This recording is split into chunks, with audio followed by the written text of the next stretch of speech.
नमस्कार मित्र. आज आपण ऐकणार आहोत चारुता सागर यांच्या नागिन या कथा संग्रहातील एक कथा, पूल. खाली चांदण्याचं बर्फ आणि बर्फाचं चांदणं झालं होतं. वर नितळ निळं आभाळ होतं, त्यातनं चांदणं ठिबकत होतं. खाली बर्फ पडलाय का चांदणं ओळखू येत नव्हतं, पण पडला होता बर्फ. आच्छादून गेला होता पर्वत, त्याची गगनचुंबित शिखरं, पायथ्याच्या खोल दऱ्या, जिकडं पहावं तिकडं शुभ्र पांढरं, रुप्याचा रस ओतल्यागत. त्यामुळे माझ्या देहाचंही चांदणं झालं होतं. पण चांदण्याचा बर्फ होऊ नये म्हणून मी 3Xचे 2 पेग घुटले होते आणि मोर्चात उतरलो होतो. आणखी एक सुजान सिंगने दिला होता. अरे यार, बर्फात 2 तास खडं उभं राहायचं, त्यात मध्यानीचा हा हाड फोडणारा गारठा, फायर करायला बोट तरी वळली पाहिजेत. थंडी अशी झोंबते, अंग गोठूनच जाते. सुजान सिंग बंकरात झोपायला गेला. 10 ते 12 त्याची ड्युटी. आता 12 ते 2 माझी ड्युटी. अंथरुणात पडलेलो, वाटलं होतं 3 तासात एखादी डुलकी येईल, तेवढी डोळ्याला विश्रांती लाभेल. खरं 12ला ड्युटीवर चढायचं या घोकणीनं झोपच उडाली. फक्त डोळे मिटून पडून राहिलो, रजईत अंगातली ऊब राखत. पेटलेल्या शेगडीमुळे बंकर उबदार होता. जवळ कृपासिंग झोपला होता, त्याला लागून करतार सिंग. 2 नंतर कृपासिंगची ड्युटी. पडल्या पडल्या त्याला झोप लागते, उठवून जागं करावं लागतं. मोठ्या मुश्किलीनं तो उठतो. काय, आता माझी ड्युटी? वाजले 2? नेहमीचा त्याचा प्रश्न. होय बाबा, 2 वाजले. आता तुझी ड्युटी. नीट जागाव, उठलास का? लहान मुलासारखं त्याला समजावून सांगावं लागतं. मोर्चात बर्फ, मोर्चा कडेने रचलेल्या सँडबॅगवर बर्फ, सँडबॅगच्या मध्ये जी फट होती त्यात बर्फ. त्यातनंच मी रायफल पुढं सारली. पुढचा आड येणारा बर्फ बाण गेटाच्या टोकानं बाजूला ढकलला. शत्रूचा मोर्चा नीट दृष्टीपथात घेतला. सेफ्टी कॅच पुढं सारला. टायगरात बोट अडकवलं आणि अगदी सज्ज झालो. नेम धरून बोट मागं ओढायचं. समोरासमोर आमचे मोर्चे, फक्त नदीमध्ये. खोल खोल नदी, तिचं निळशार पाणी, तिचा खळाळता खळाळ, नागिनीगत तिचं सुसाट धावणं. पात्रातल्या गोट्यांवर, कड्या कपड्यांवर जेव्हा कोसळत असतो तेव्हा त्याच्या भीषणतेची कल्पना येते. कडेला उभं राहत नाही, डोळे गरगरतात. माणूस अलीकडचा पलीकडे जाईल कुठला आणि पलीकडचा अलीकडे येईल कुठला? पण कुणा महापुरुषानं यावर कैचीचा पूल बांधला होता. त्यावरनं एकेरी वाहतूक होत होती. मोठ्या प्रयासानं शत्रूच्या तडाख्यातनं आम्ही तो बचावला होता. जाता जाता शत्रू उडवणारच, पण त्याला आम्ही मागं वळूच दिलं नव्हतं. तो पुलापार झाला आणि मागं वळला, तोवर आम्ही गाठलं होतं. पुला अलीकडं आमचं पोस्ट आणि पलीकडचं शत्रूचं. समोरासमोर मोर्चातनं रोखलेल्या रायफली चकाकत असलेली त्यांची बागनेट, डोळ्यात तेल घालत शत्रूवर ठेवलेली नजर. थोडी जरी हालचाल झाली, पुलावर कुणी दिसलं, करा फायर. शत्रूचे सैनिक भलते हरामी, फसवे. कधी फायरिंग करतील नेम नसायचा. एकदा सकाळचं झुंजू होत असताना, तर दुसऱ्यांदा सायंकाळचं कडूसं पडताना आमचा शेंट्री ओरडायचा, guard stand to, guard stand to. आम्ही पांघरुणं फेकून मोर्चात धावायचो आणि क्षणात गोळ्यांचा नुसता वर्षाव करायचो. आम्हाला सगळ्या पॉवर्स. पुलावरनं साधं चिटपाखरू उडत असलं तरी आम्ही टिपायचो. शत्रूचा सैनिक पुलावर किंवा पुलाच्या आसपास यायला धजेल कुठला? आपला मोर्चातनं बंकरात, बंकरातनं मोर्चात, एवढीच मर्यादित जाय. क्वचित प्रसंगी सकाळच्या उन्हाला सुरसुरीत पडलेले असत. माझ्या मनात अनेकदा विचार येत, हा अख्खा पूल उडवून द्यावा. पण पुन्हा वाटायचं, हा पूल म्हणजे माणसांना अलीपलीकडे जायला यायला मोठा दुवा आहे. ही लढाई काही कायमची अशी चालायचीच नाही. आम्ही विजयी होऊ याची खात्री वाटायची. मी पुलावर दृष्टी रोवून मोर्चात उभा. या पुलाखेरी शत्रूला कुठनंच यायला असा मार्ग नव्हता. त्यानं यायचं असलं तर या पुलावरूनच यायला हवं. गेल्या 4-5 दिवसात लगातार बर्फवृष्टी झाली होती. बर्फाचा 3-4 फुटांचा थर सर्वत्र साचला होता. वाटायचं हा पूल बर्फाचा आहे, हा पर्वत बर्फाचा आहे, ही झाडे, ही नदी, ही दरी सगळं बर्फाचं आहे. आपण आपली रायफल, बाटलीतली रम, वरचं निळं आभाळ आणि त्याला लटकलेली चांदण्याची झुंबरं एवढं काय ते बर्फाचं नाही. बाकी सगळं बर्फ झालेलं. पहिल्या दिवशी आमचा रस्ता बंद झाला. रस्त्याने येणारी रसद बंद झाली. वायरलेसवरनं बातमीही येईना.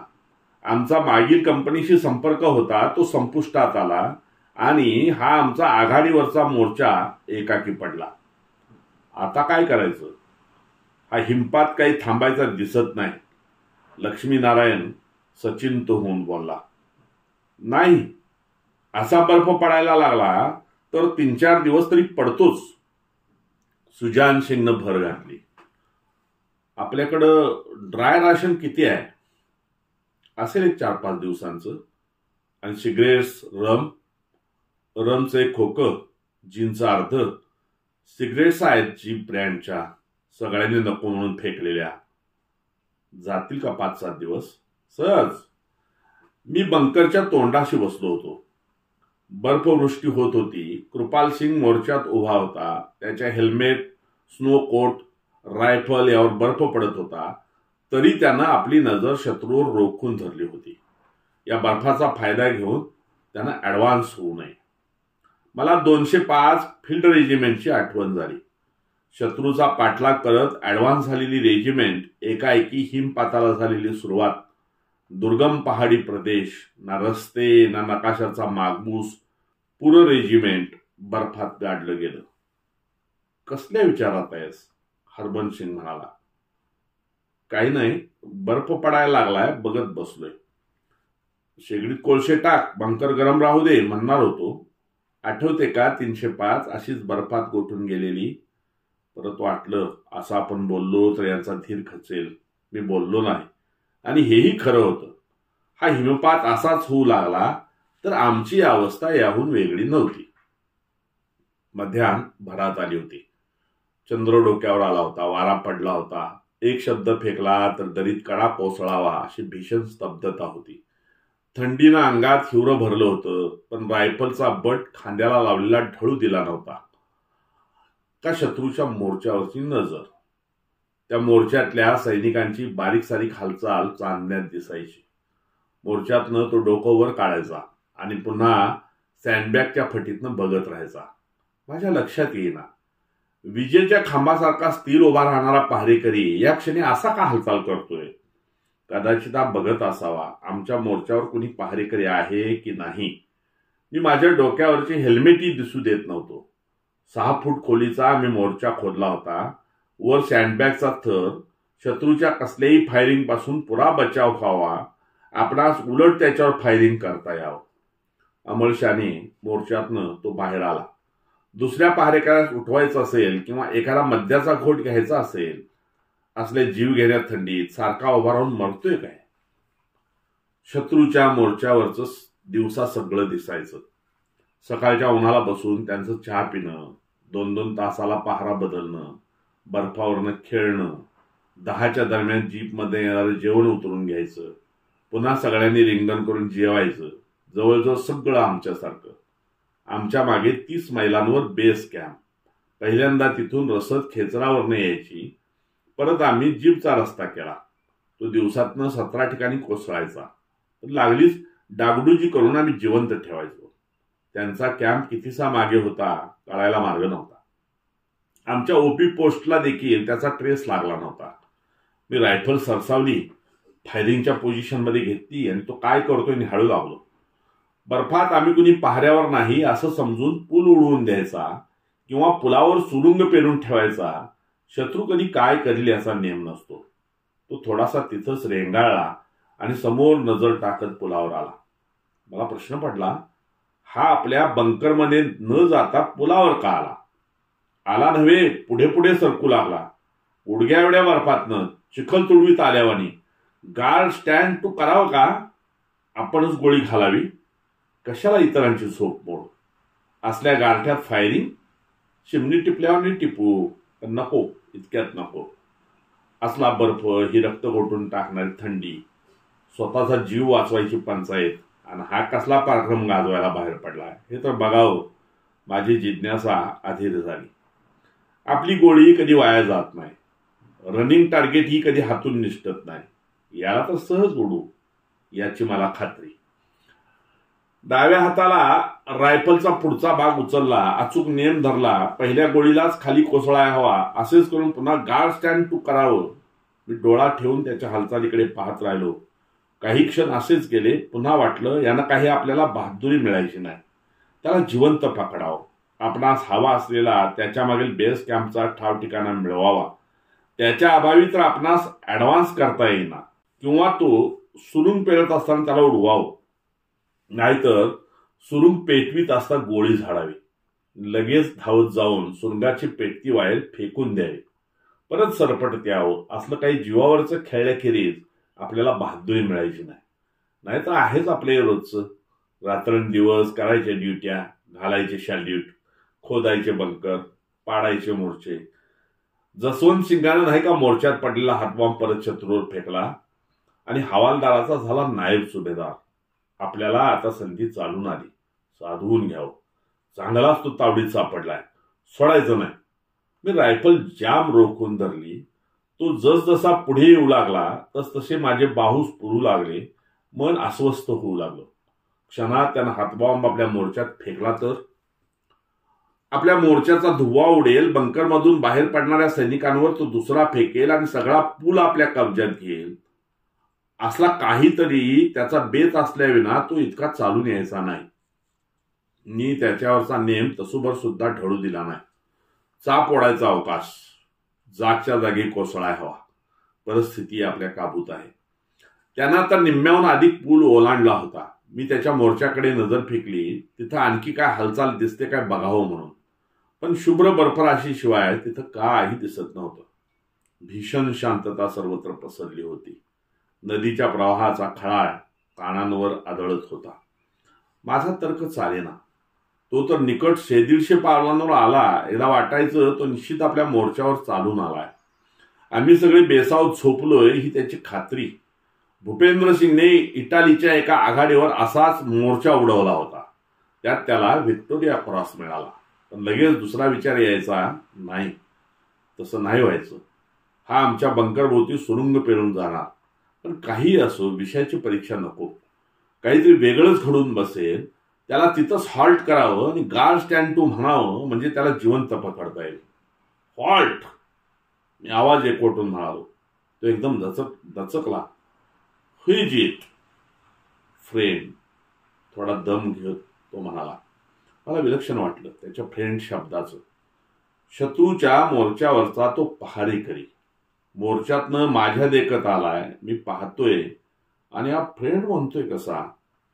आता निमिषभरी विलंब लावता उपयोगाचा नव्हता. मी नेम धरला. तो पुढे सरकू लागला. एक पाय बर्फातनं काढत, दुसरा बर्फात ठेवत, हातात रायफल, इक्विपमेंट पेहनलेलं पहाऱ्यावरचा सशस्त्र सैनिक. हॉल्ट, मला परत फरमावं लागलं. फ्रेंड, तो उत्तरला. आता शत्रूची ही चाल काही वेगळीच दिसते. गार्ड तर स्टँड टू करावं, पण त्या अगोदर सावधगिरीची अधिक दखल म्हणून मी त्वेषात म्हणालो, हँड्स अप. निदान एवढा तरी बचाव. त्याने दोन्ही हात वर केले. मी अधिक अस्वस्थ झालो. काही ठरवताच येईना. फ्रंटवरची ऍक्शन म्हणजे क्विक डिसिजन. इथं अवकाश नाही, विलंब नाही. आणि मी तर असा रेंगाळलो, जिवंत पकडावं की गोळी घालावी, का गार्ड स्टँड टू करावं, काय करावं, काय याच विचारात. काय करावं, काय याच विचारात त्याला जाणीव असावी आपल्यावर झाडणाऱ्या गोळीची.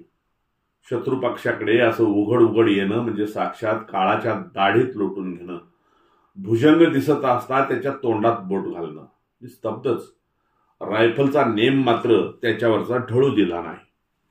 काय भरोसा, त्यानं माझ्यावर एकदम झेप घेतली तर मला गार्ड स्टँड टू म्हणायला देखील अवधी मिळायचा नाही. आणि हेही खरं, माझ्या जागी दुसरा कोणी असता तर एव्हाना गोळी झाडली असती. कोणी काय इतका निकट येऊ देतो. तो गप्पच उभा. मला काय बोलावं सुचेनासं झालं. तो माझ्याकडे बघायचा, मी त्याच्याकडे. अमळशानं त्यानं सुरुवात केली, दोस्त एखादी सिगारेट मिळेल का? मगापासून अवघडलेली शांतता एकदम थरारली. खूप खूप थंडी वाजते. आमच्या जवळचा सारा स्टॉक संपलाय. No smoking, no drinking. बर्फ आसला, शरीर थिजून गेलंय. ड्युटीवर उभा देखील राहत नाही. मी मुकाटपणे त्याचं बोलणं ऐकून घेत होतो. त्यामागचा पडताळा बघत होतो. हे खरं असावं का लटकं? यामागे त्याचा हेतू तर काय असावा? तो पुरा गारठला होता याची त्याच्या कापऱ्या आवाजावरून कल्पना येत होती. तो बोलू लागला, असल्या थंडीत जिवंत राहायला, बर्फाशी झगडायला अंगात ऊब हवी. आणि ही ऊब ड्रिंक शिवाय येणार कशी? आमचं गार्ड उद्या बदलणार. तोवर बर्फ कोसळायला सुरुवात झाली. विस्कीच्या 4 बाटल्या होत्या, त्यावर 2 दिवस काढले. बाकी 4 दिवस असे ड्रिंक विना. दिवस जातो पण रात्र जात नाही. इथं माणसाची वस्ती म्हणून एवढीच. दोस्ता, तू काहीतरी दिलेस तर जगण्याची आशा, एवढ्यासाठी इथवर आलो. त्यानं मला भलत्याच कोड्यात टाकलं. दोस्त, तो पुढे बोलू लागला, हात तसेच वर. माझ्या अंगात उभं राहण्या इतपती त्राण नाही. हा बर्फ तुडवत इथवर कसा तरी आलो. बर्फात उभा राहून शरीराचा बर्फ झालाय. माझ्यापुढे 2 प्रश्न उभे राहिले. याला ड्रिंक द्यावं का असंच मरू द्यावं? का याला सरळ पकडून याच्या मोर्चावर हल्ला करावा? कुठला कोण टिकोजी? शत्रूकडचा तर सैनिक. आम्ही बेसावत असताना 17दा आमच्यावर फायरिंग केलेला. आमचा मार्ग रोखून धरलेला. आमच्या जीवावर टपलेला. याला सिगरेट्स द्या, ड्रिंक्स द्या आणि करा जिवंत. ताजा आपोआप मरणाऱ्या सर्पाला दूध, शत्रूला मदत. दोस्ता, असेल तर होय म्हण, नसेल तर नाही म्हण. गार्ड सोडून आलोय.